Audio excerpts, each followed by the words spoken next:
요한계시록 3장 1절에서 6절 말씀을 통해서 산자와 죽은 자라는 제목으로 하나님의 말씀을 함께 나누겠습니다. 그 이스라엘의 역사를 보면 처음 성경을 이제 처음부터 쭉 읽어 나가면 처음에는 족장 시대로 시작된 것을 알 수가 있죠. 예, 그 다음에 족장 시대를 지나서 이제 하나님이 사사를 통해서 하나님의 나라를 이끌어가는 사사 시대가 시작이 되고요. 사사 시대가 마감이 되면서 이제 왕정 시대로 들어가는 것을 보게 됩니다. 그러니까 이스라엘의 첫 번째 왕이 누굽니까? 바로 사울 왕이었습니다. 성경의 사울 왕을 소개할 때 이렇게 소개하고 있어요. 그는 준수한 소년이었고 이스라엘 자손 중에서 그보다 더 준수한 자가 없고 키는 모든 백성보다 어깨 위만큼 더 컸더라. 그러니까 뭐 외적인 조건은 충분히 사울 왕이 갖췄다는 거 아닙니까? 그러니까 이스라엘 백성들이 그 사울 왕을 세울 때, 자, 모든 백성들에게 공평하게 왕을 세워야 되잖아요. 그러니까 어떤 방식으로 초대 왕을 세웠느냐? 자, 사무엘이 온 백성을 미스바로 다 모이라고 합니다. 그 여호와 앞에 모인 다음에 각 지파에 1000명씩 여호와 앞으로 나오게 한 다음에 제비를 뽑습니다. 그러니까 제비를 뽑아서 왕을 세운 거예요. 그 다음에 제비를 뽑았더니 12지파 가운데 베냐민 지파가 뽑혔고 그 베냐민 지파의 가족, 그들의 가족별로 나오게 하였더니 마드리의 가족이 뽑혔고 그 마드리 가족 안에서 또 제비를 뽑았는데 기스의 아들 사울이 뽑혀서 왕으로 당첨이 된 거예요.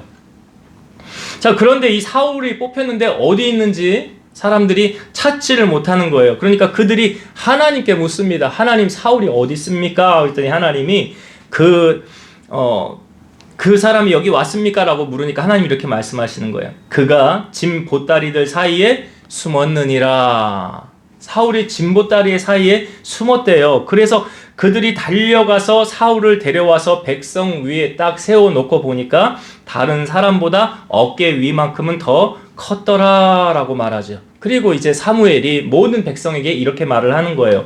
너희는 여호와께서 택하신 자를 보느냐? 모든 백성 중에 짝할 리가 없느니라. 그러니까 이보다 더 하나님이 잘 뽑은 사람이 없느니라 그 말을 하는 거죠. 그리고 나서 모든 백성이 사울 왕 만세 만세를 외쳤다는 거예요. 이렇게 해서 사울 왕이 이제 왕의 자리에 처음에 오르게 되었는데요. 여러분, 사울 왕의 처음 출발은 어떠했습니까? 왜 짐짝 사이에 숨어 있었을까요? 내가 왕이요 하고 나온 것이 아니라 사람들이 나를 찾기까지 기다렸다는 건 뭘 의미하냐면 그는 겸손함으로 출발했다는 거예요. 그러니까 사울 왕이 처음 하나님이 왜 그를 뽑았느냐? 겸손한 사람이었다는 거예요. 여러분, 진정한 겸손은요, 아무것도 모르는 게 겸손이 아닙니다. 진정한 겸손은요, 실력을 갖추고 남들보다 월등하지만 잘난 체 하지 않는 거예요. 자신을 드러내지 않는 거예요. 이게 진정한 겸손이에요. 여러분, 소위 잘난 체 하는 사람들이 있지 않습니까? 그런데 사실은요, 그 사람들을 돌아보면 그 사람들보다 잘난 사람들이 얼마나 많습니까? 그렇잖아요. 정말 많거든요. 아니 뭐 가수? 노래 잘하는 사람은 한두 명입니까? 조금 잘한다고는 명함도 못 내밀어요. 뭐 연구원들? 여러분, 우리나라의 연구원들 얼마나 많습니까? 카이스트 나온 사람들 거의 다 박사들, 연구원들 아니에요? 뭐 서울대 나온 사람들, 뭐 연고대뿐만 아니라 얼마나 많습니까? 그러니까요, 소위 자기가 다른 사람보다 잘났다고 하는 건 뭘 말하냐면 그건 교만을 뜻하는 거죠. 잠언 16장 18절, 교만은 패망의 선봉이요 거만한 마음은 넘어짐의 앞잡이니라. 여러분, 교만한 사람이 다른 사람 말 들어요, 안 들어요? 안 들었습니다. 제가 그 유튜브에 보니까 김창옥 씨가 나와서 유튜브 강의 많더라고요. 근데 그런 이야기를 했어요. 그 사람에게 좋은 일이 나타나기 전에 전조 증상이 있대요. 아, 이 사람이 이제 좋은 일 나타나겠네, 좋은 일 생기겠네 하는 전조 증상이 뭐냐면 다른 사람 말을 잘 듣는데요. 이게 전조 증상이래요. 그 사람이 다른 사람의 말을 잘 듣는다는 건 뭘 의미하는 걸까요? 자기를 낮추고 남을 인정하는 거잖아요. 내가 너보다 잘났는데 내가 네 말을 왜 들어? 그럼 그 사람 교만한 사람인데 그 사람에게 좋은 일이 일어나겠어요? 안 일어나죠. 상대적으로 다른 사람의 말을 잘 듣는다는 것은 내 마음이 오픈되어 있고 내가 받아들일 그릇의 준비가 되어져 있는 거예요. 성경에도 여러분 충고를 할 때 어떤 사람에게 하래요? 지혜로운 자에게. 미련한 자에게 충고하지 말래요. 미련한 자에게 충고하면 미움만 받는데요. 근데 지혜로운 자에게 충고하라 그러면 사랑을 받을 것이니라. 그러니까 충고도 아무에게나 하는 거 아니에요. 사람 봐가면서 하는 거예요. 교만한 사람이 충고를 받아들여요? 남의 이야기 듣습니까? 안 듣습니다. 그러니까 좋은 일이 일어나기 전에 전조 증상이 뭐냐면 다른 사람의 말을 잘 경청하고 잘 듣는다는 거예요. 그러니까 사울이요 처음에 겸손함으로 지금 출발하지 않았습니까? 그런데 사울이 결정적으로 하나님 앞에 버림받게 된 계기가 있어요. 사울이 왕위의 자리에 있을 때 하나님이 아말렉을 심판하게 하십니다. 아말렉 족속은 이스라엘 백성이 출애굽을 했을 때 급습해서 쳐들어온 민족이에요. 그 우리가 유명한 말씀 있잖아요. 모세가 산 위에서 손을 올리면 이스라엘이 이기고 손이 내리면 지더라. 이게 아말렉과의 싸움이거든요. 그래서 이긴 다음에 여호와 니시 하고 제단을 쌓잖아요. 여호와 나의 깃발. 그때 아말렉이 쳐들어온 거거든요. 그래서 그 아말렉에 대한 처벌, 심판을 하나님이 하시려고 사울에게 너 아말렉을 가서 쳐라. 그리고 거기 있는 모든 것을 다 멸하라라고 말씀하셨어요. 사울이 가서 전쟁을 하고 이겼습니다. 그런데 거기 있는 나쁘고 하찮은 거는 다 멸했는데 좋은 건 다 가지고 왔어요.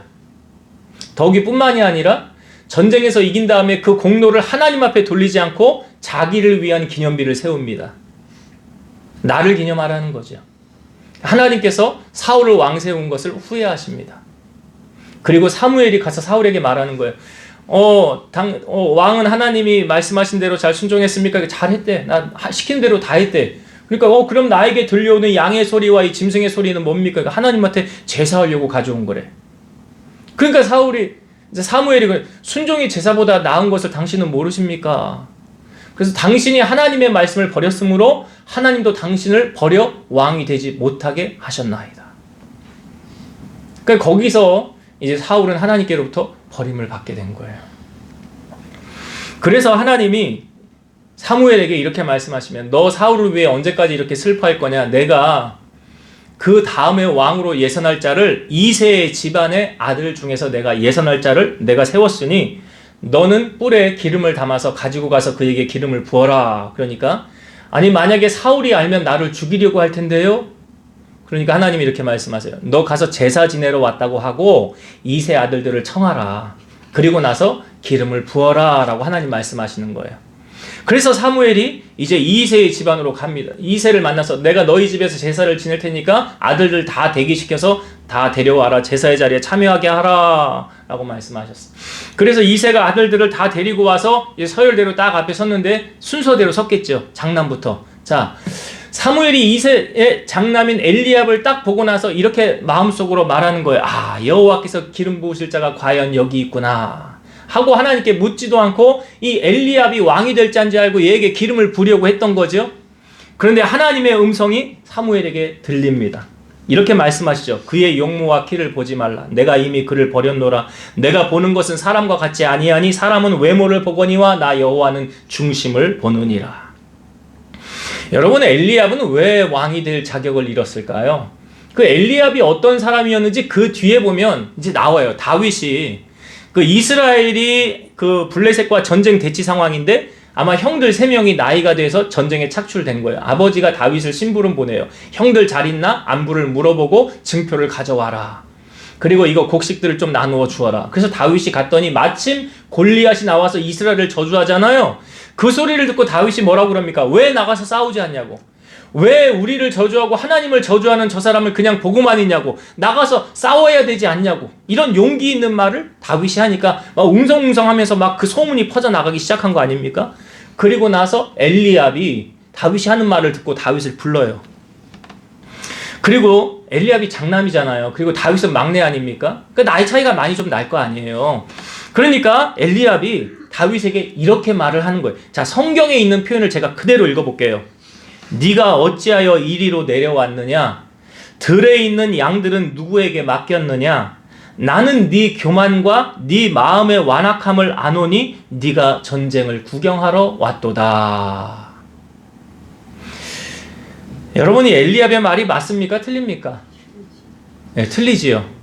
만약에 엘리압의 말이 맞다고 하면 다윗을 향하여 하나님이 이는 내 마음에 합한 자야라는 말씀을 안 하셨겠지요. 그렇죠. 그럼 이건 뭘 대변합니까? 여러분, 사람은요, 보는 대로 자기의 마음에 있는 대로 말하는 거예요. 이게 뭘 말하냐면 엘리압의 마음이 이런 거예요. 다윗을 향하여 말했던 엘리압의 마음이 이런 거라고요. 엘리압이 다윗을 향하여 뭐라고 말했습니까? 나는 네 교만과 네 마음의 완악함을 아노니. 누구 마음이 이렇다고요? 그렇지, 엘리압 마음이 이런 거예요. 엘리압이 아주 교만한 놈이에요. 그리고 완악한 놈이에요. 그런 놈 왕 되면 돼요, 안 돼요? 안 되지. 하나님의 눈이 뼈습니까? 그러니까 얘는 안 되는 거예요. 그러니까 엘리압은 탈락한 거예요. 여러분, 엘리압의 마음이 그 말을 통하여 보여지잖아요. 사무엘상 2장 3절, 심히 교만한 말을 다시 하지 말 것이며 오만한 말을 너희 입에서 내지 말지어다. 여호와는 지식의 하나님이시라 행동을 달아보시느니라. 하나님 뭘 달아보신대요? 행동을 달아보신대잖아요. 하나님은 우리의 일상에 어떻게 말하고 어떻게 행동하는지를 보시는 거예요. 자, 여러분, 다윗이 왜 이스라엘의 두 번째 왕이 되었는 줄 아십니까?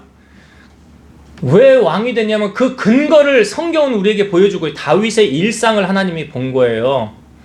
시편 78편 70절에서 72절, 또 그의 종 다윗을 택하시되 양의 우리에서 취하시며 전양을 지키는 중에서 그를 이끌어내사 그의 백성인 야곱 그의 소유인 이스라엘을 기르게 하셨더니 이에 그가 그들을 자기 마음의 완전함으로 기르고 그의 손에 능숙함으로 그들을 지도하였도다. 이게 무슨 말이냐면 여러분, 하나님께서 이스라엘의 모든 남자들에게 왕이 될 수 있는 기회를 다 제공해 주셨어요. 이게 무슨 말인지 아세요? 이스라엘 모든 남자에게 어디 너 왕이 될 자격이 있나 보자, 너 왕이 될 자격이 있나 보자, 다 기회를 주셨다고요. 그게 뭔지 아세요? 이스라엘 남자들이 양 치는 걸 하나님이 다 보셨어요. 그 양을 치는 것을 보고 야, 내가 너 내 나라를 맡겨도 되겠다. 그러니까 하나님 뭘로 비유하느냐면 양을 치는 게 내 백성을 치는 거다. 그 남자들에게 다 기회를 줬다고요. 하나님이 기회를 안 준 게 아니에요. 그러니까 시편에 이렇게 말하는 거예요. 내가 다윗을 택하시되 양의 우리에서 취하시며. 양 치는 거 다 본 거예요. 이스라엘 모든 남자들 양 치는 거 다 본 거예요. 그리고 동일한 조건 안에서 하나님이 다윗을 선택한 거예요. 왜? 그 양 치는 거 보니까 이렇게 되잖아요. 그 마음의 완전함으로 기르고 그 손의 능숙함으로 지도하였도다. 여러분, 작은 일에 충성한 자가 큰 것도 충성하죠.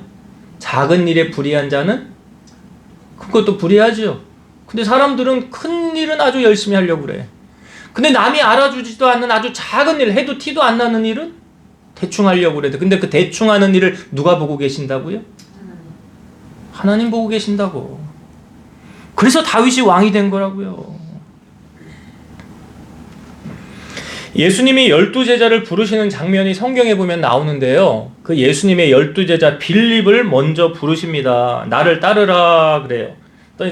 다녀 보니까 예수님 따라 보니까 우리가 기다렸던 메시아가 맞구나 라는 것을 깨닫고 빌립이 누구를 찾아가냐면 자기의 절친인 친구 나다나엘을 찾아가죠. 자, 나다나엘을 찾아가서 빌립이 이렇게 말합니다. 모세가 율법에 기록하였고 여러 선지자가 기록한 그 일을 우리가 만났으니 요셉의 아들 나사렛 예수니라. 그러니까 나다나엘이 이렇게 말해요. 나사렛에서 무슨 선한 것이 날 수 있느냐. 당시 나사렛은 그 번화한 도시가 아니에요. 좀 외곽 지역이에요. 그리고 못 사는 사람들이 몰려서 사는 도시가 나사렛이에요. 그러니까 뭐 쉽게 말하면 야, 개천에서 용이 나겠냐 이 말이잖아요. 그 무슨 나사렛에서 무슨 메시아가 나겠냐 그랬더니 빌립이 이런 거죠. 와서 봐라. 내가 100번 말하는 것보다 네가 한 번 와서 보는 게 나을 거다. 그러니까 와서 봐라. 그러니까 이제 나다나엘이 예수님에게 갑니다. 근데 예수님이 나다나엘을 가리키면서 이렇게 말씀하세요. 보라, 이는 참으로 이스라엘 사람이라. 그 속에 간사한 것이 없도다. 뭘 보신 거예요? 중심을 보신다고 그랬잖아요, 아까. 이는 참으로 이스라엘 사람이라. 그 속에 간사한 것이 없도다. 그러니까 나다나엘이 하는 말이 저는 더 그걸 뭐라고 그러냐면 나다나엘이 이렇게 어떻게 나를 아시나이까 그러잖아요. 이게 무슨 말이에요?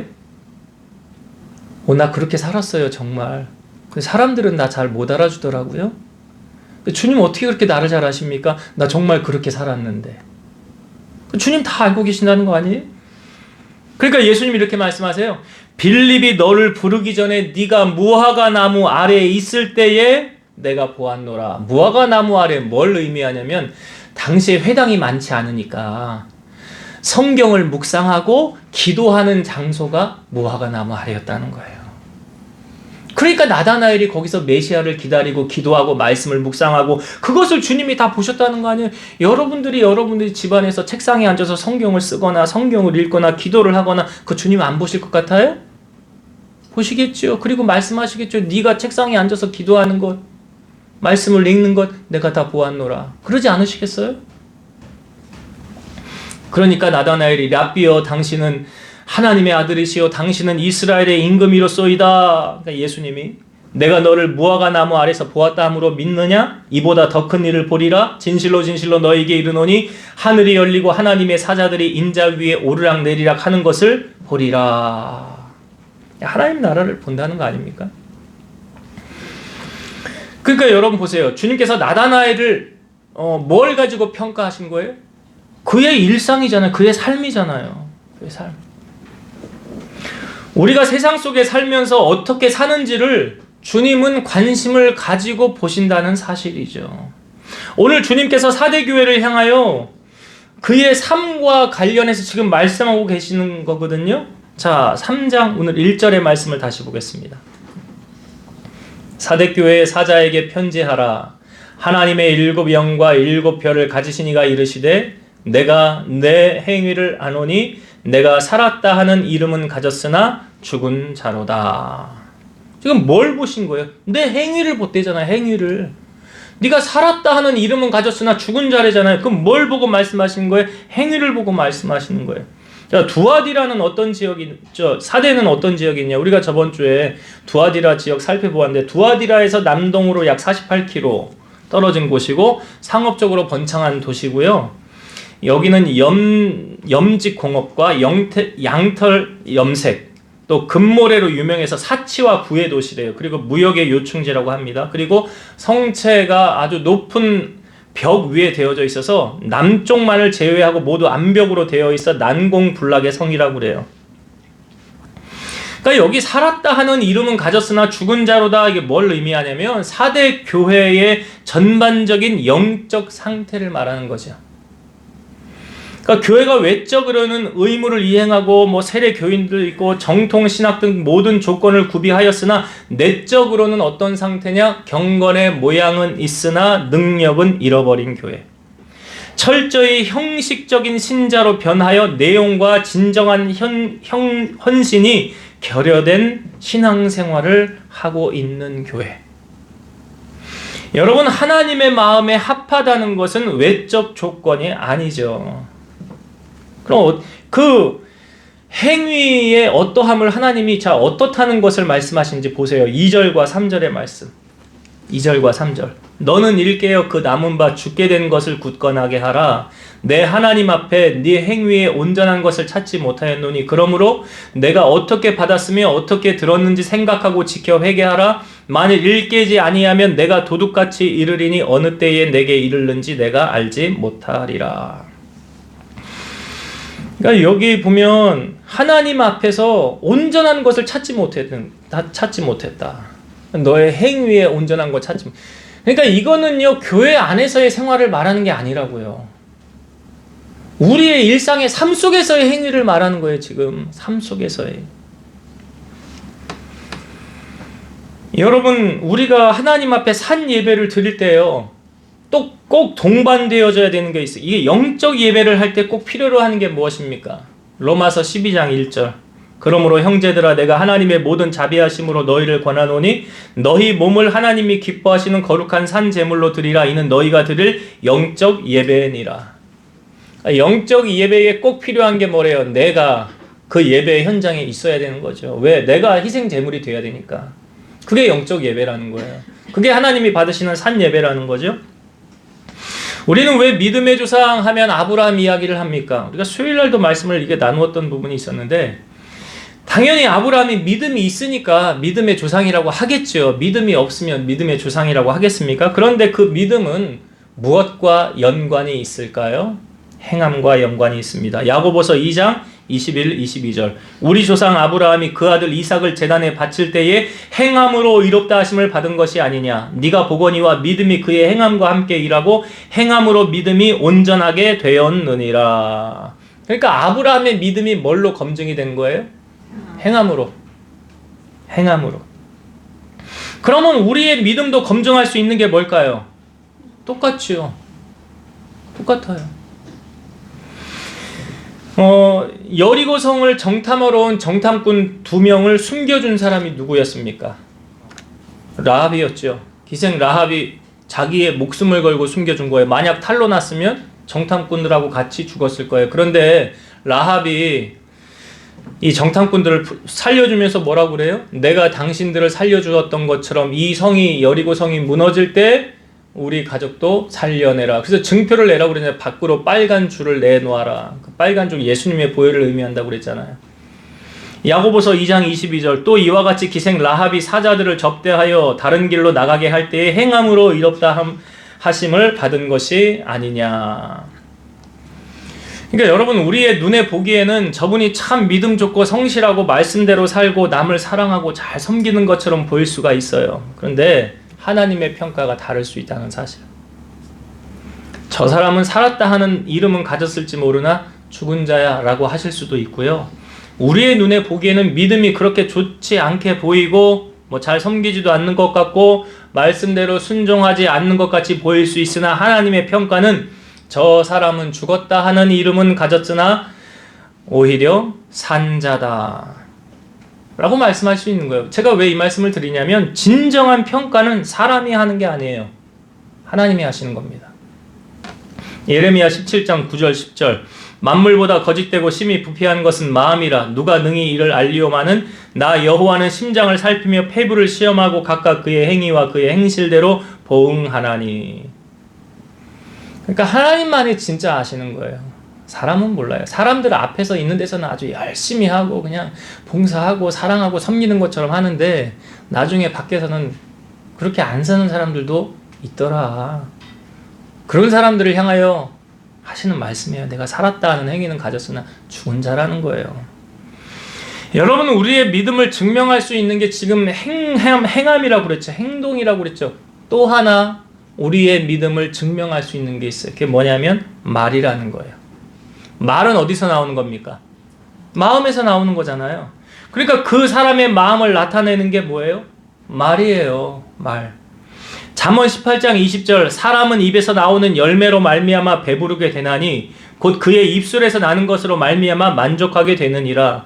죽고 사는 것이 혀의 힘에 달렸나니 혀를 쓰기 좋아하는 자는 혀의 열매를 먹으리라. 죽고 사는 게 어디 달렸대요? 혀에 달렸대잖아요.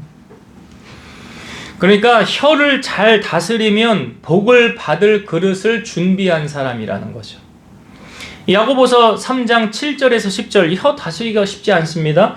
여러 종류의 짐승과 새와 벌레와 바다의 생물을 다 사람이 길들일 수 있고 길들여 왔거니와 혀는 능히 길들일 사람이 없나니 쉬지 아니하는 악이요 죽이는 독이 가득한 것이요 이것으로 우리가 주 아버지를 찬송하고 또 이것으로 하나님의 형상대로 지음을 받은 사람을 저주하나니 한 입에서 찬송과 저주가 나오는도다. 내 형제들아 이것이 마땅하지 아니하도다. 샘이 어떻게 한 샘에서 쓴물과 단물이 같이 나오겠느냐? 한 샘에서 한 물만 나오지 않느냐? 그런 것처럼 한 입에서 찬송과 저주가 나오는 것이 마땅하지 않도다. 예수님은 사람에게서 나오는 그것이 사람을 더럽게 하느니라. 속에서 곧 사람의 마음에서 나오는 것은 악한 생각, 곧 음란과 도둑질과 살인과 간음과 탐욕과 악독과 속임과 음탕과 질투와 비방과 교만과 우매함이니 이 모든 악한 것이 다 속에서 나와서 사람을 더럽게 하느니라. 우리 인간의 마음이 얼마나 악함을 예수님이 알고 계시는 거예요. 자, 이 말씀을 하신 다음에 바로 어떤 사건이 있냐면 수로보니게 여인이 등장을 합니다. 이 여인은 이방 여인인데요. 자기 딸이 귀신 들렸어요. 그래서 예수님 앞에 찾아 나아갑니다. 예수님 앞에 엎드리면서 내 딸에게 들려있는 귀신을 좀 쫓아내 주십시오 라고 부탁을 하니까 예수님이 이렇게 말씀하셔요. 자녀로 먼저 배불리 먹게 할지니 자녀의 떡을 취하여 개들에게 던짐이 마땅하지 아니하니라. 이게 무슨 말씀입니까? 예수님이 수로보니게 여인을 뭘로 비유한 거예요? 개로 비유한 거예요. 개로. 얼마나 자존심이 상해요? 주님 앞에 문제 해결 받으려고 왔는데 자존심 팍팍 긁어놓고 마음 상하게 하니까 기분 나빠서 돌아갈 수도 있잖아요. 그런데 이 수로보니게 여인이 예수님에게 뭐라고 대답합니까? 주여 올소이다마는 상 아래 개들도 아이들이 먹던 부스러기를 먹나이다. 자, 예수님의 말씀이 그 다음에 이렇게 말씀하세요. 이 말을 하였으니 돌아가라. 귀신이 내 딸에게서 나갔느니라.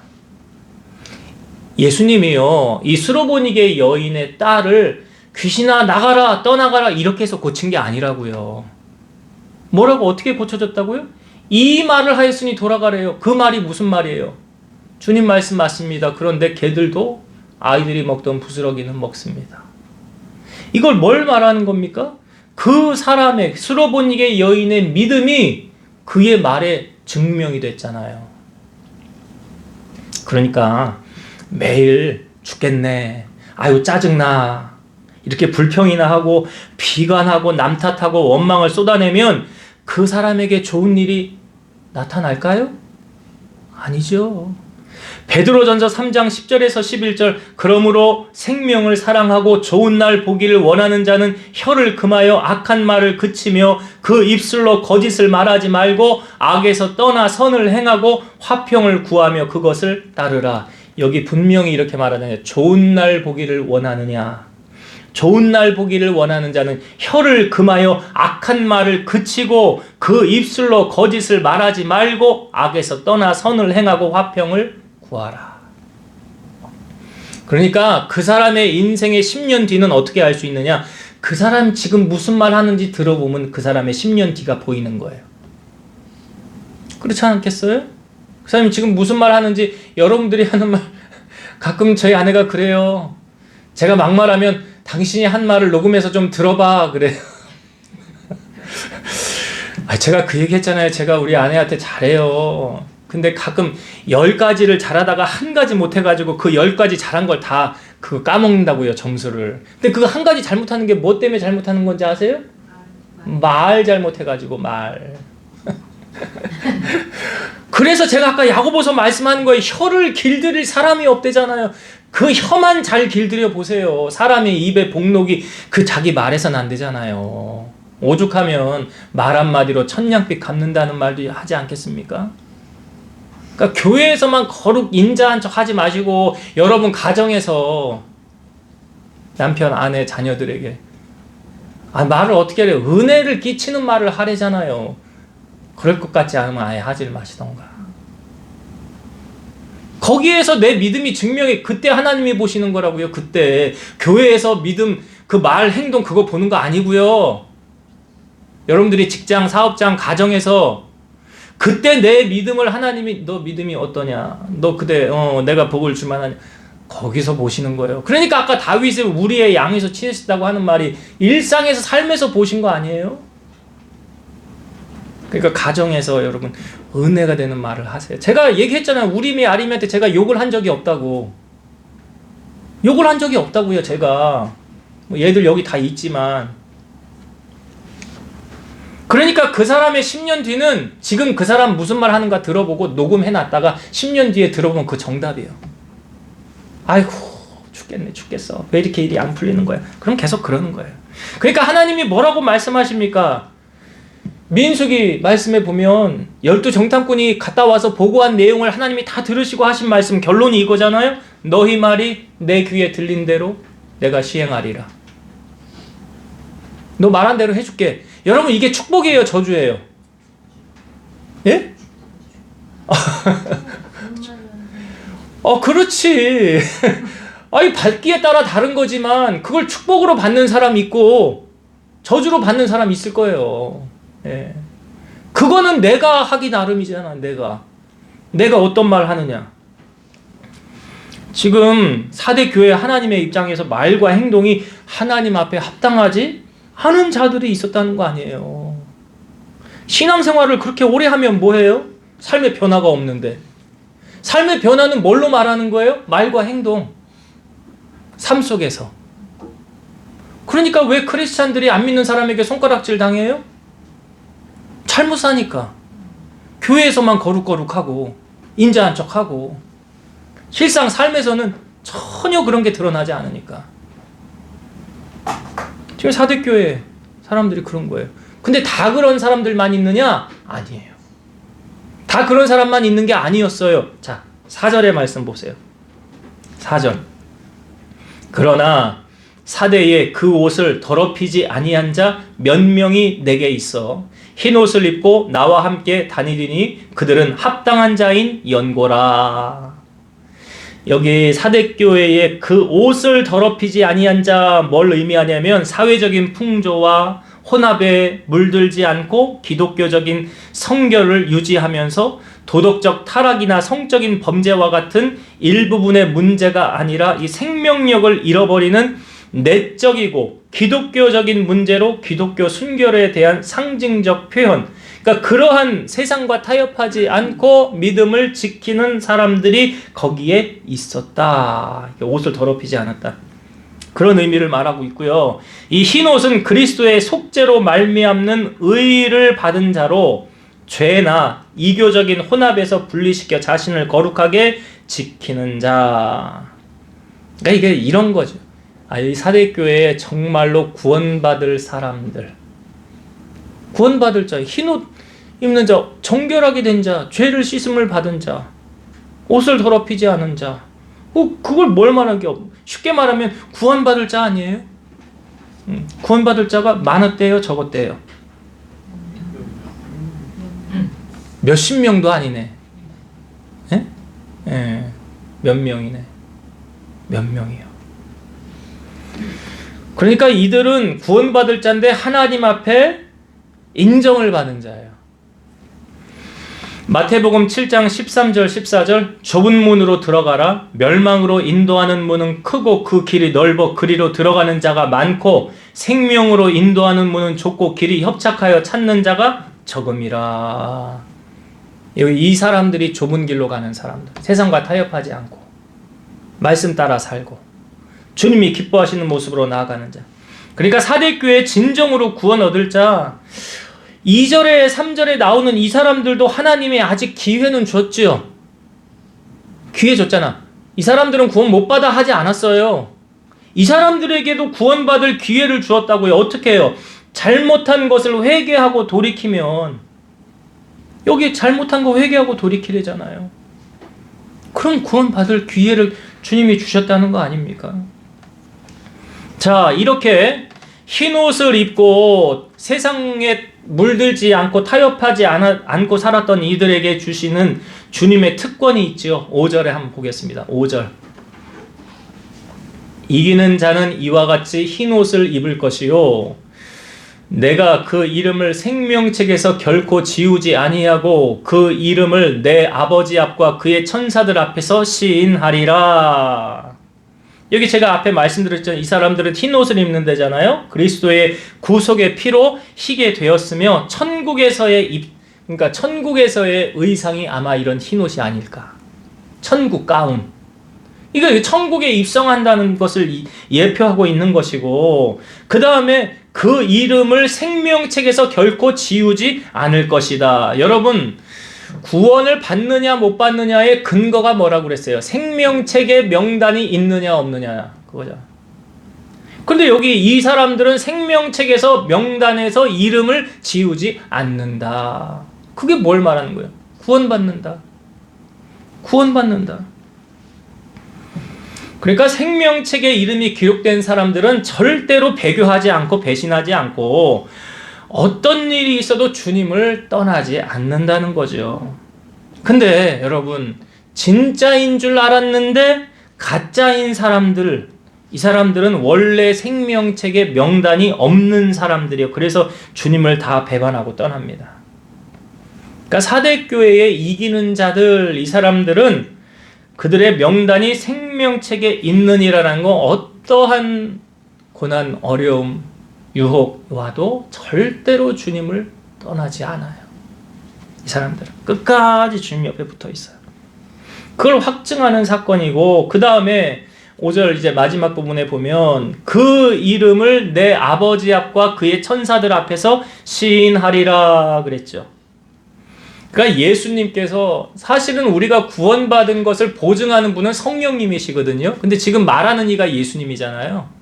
지금 예수님이 말씀하시는 거예요, 사대교회에. 그러니까 예수님께서 아버지 하나님과 천사들 앞에서 공적으로 시인해 주겠다. 이게 뭐냐면, 여러분 재판할 때 가장 공신력 있는 거, 그 사건을 뒤집을 수 있는 영향을 주는 게 무엇입니까? 증거라고 그러죠. 증거와 증인. 누구를 증인으로 내세우겠습니다 하잖아. 증인이 와서 말하면 그 재판이 확정되는 거 아니에요. 근데 지금 우리가 구원받은 자녀라는 것을 누가 증인하겠다는 거예요? 예수님이. 얘는 내 자녀야. 마태복음 10장 32, 33절, 누구든지 사람 앞에서 나를 시인하면 나도 하늘에 계신 내 아버지 앞에서 그를 시인할 것이요, 누구든지 사람 앞에서 나를 부인하면 나도 하늘에 계신 내 아버지 앞에서 그를 부인하리라. 여러분들은 세상 속에서 나는 크리스찬입니다, 나는 하나님의 자녀입니다 라고 떳떳하게 드러내고 사십니까? 그렇다면 주님도 천국에서 얘는 내 자녀야 라고 하신다는 거죠. 사람들 앞에서 부인하면 주님도 나도 너를 모른다 하신다는 그 말씀이죠. 그러니까 끝까지 믿음을 지킨 사람은 예수님의 증인으로 주님과 함께 천국에서 왕노릇하게 될 것이다 라고 말씀하고 있는 거예요. 자, 이제 말씀을 정리하고 마치겠습니다. 오늘 우리가 사대교회를 살펴봤는데, 여러분, 그 사람의 믿음을 드러내는 것 두 가지, 뭐라고 그랬죠? 행동과 말이라고 그랬어요. 그러니까 우리의 믿음이 세상 속에서 어떻게 증명이 되냐, 뭐를 통하여 증명이 되느냐? 행동하고 말이에요. 아브라함이 이삭을 바칠 때 행함으로 의롭다함을 받은 것이 아니냐. 여러분들이 말씀을 알면, 말씀을 읽으면 그 말씀대로 내가 세상 속에서 살아야 하나님의 능력이 나타납니다. 살지 않으면, 그러니까 머리만 커지면 아무 소용없어요. 아는 거는 많은데 실천하지를 않아. 그건 하나님하고 상관이 없다고요. 조금 알아도 그 말씀대로 사는 자가 정말 능력 있는 사람, 능력 있는 삶 사는 거고, 그 사람들이 정말 오늘 성경의 말에는 사대교회의 옷을 더럽히지 아니한 몇 명이라는 거예요. 그럼 우리는 오늘 어디에 속한 사람인가? 앞부분에 속한 사람인가? 뒷부분에 속한 사람인가? 우리 자신을 점검을 해봐야 되겠죠. 그리고 세상 속에서 내가 정말 하나님의 자녀라고 한다면 그런 자녀의 표식을 드러내고 살아야 되는 거예요. 그런 자에게 하나님이 흰옷을 입혀주고 생명책의 명단을 결코 지우지 않고 주님께서 증인되어 주신다라고 말씀하고 있어요. 바라기는 우리가 넓은 길이 아닌 좁은 길로 나아가는 그런 삶을 사시고, 하나님이 보셨을 때 오늘 사대교회 몇 명, 이 몇 명이잖아요. 소수잖아요. 이런 주님의 마음을 기쁘시게 하는 몇 명이 바로 여러분들 한 사람 한 사람이 되어지기를 주의 이름으로 축원드립니다. 기도하겠습니다. 주님은 우리를 보실 때 살았다 하는 이름은 가졌으나 죽은 자가 아니었는지 사대교회를 향하여 말씀하십니다. 그러나 다 그렇게 산 것이 아니라 정말로 믿음을 지킨, 하나님 앞에 순수한, 변질되지 않는, 배교하지 않고 타락하지 않는 거룩한 옷을 입은 그러한 몇 명의 사람들, 주님의 마음을 기쁘시게 하는 자들이 있었습니다. 오늘 우리 사랑하는 성도들이 다 이렇게 하나님의 마음에 드는 합한 자로 좁은 길을 걸어가 끝까지 믿음의 길, 승리의 길을 걸어가는 우리 성도들 다 되게 하여 주옵소서. 예수님의 이름으로 기도드리옵나이다. 아멘.